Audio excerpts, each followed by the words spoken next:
বাচ্চারা শুধুমাত্র গুলির সামনে দাঁড়াবে। বিপ্লবে বাচ্চারা গুলির সামনে জীবন দেয় আর মুরব্বীরা পদ ভাগাভাগিতে মেতে ওঠেন বলে মন্তব্য করেছেন বৈষম্য বিরোধী ছাত্র আন্দোলন আহ্বায়ক হাসনাত আব্দুল্লাহ। বিপ্লব হবে, চলে যাবে, তারপরে পোস্ট ভাগাভাগি হবে মুরব্বীদের মধ্যে। 16 নভেম্বর সকালে রাজধানীর জাতীয় শিক্ষা ব্যবস্থাপনা একাডেমি নাইমে শিক্ষা অধিকার সংসদ আয়োজিত এক আলোচনা সভায় তিনি একথা বলেন। বৈষম্য বিরোধী ছাত্র আন্দোলন আহ্বায়ক বলেন, বাচ্চারা গুলির সামনে জীবন দেয় আর বিপ্লবের পর মুরব্বীরা পদ ভাগাভাগি করেন।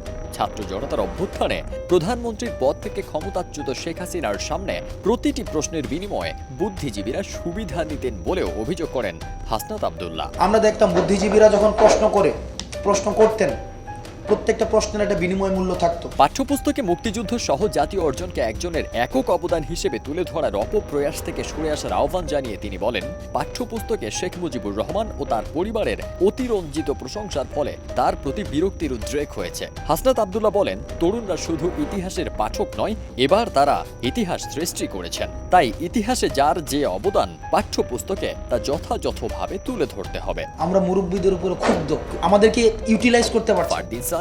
দেশ রূপান্তর।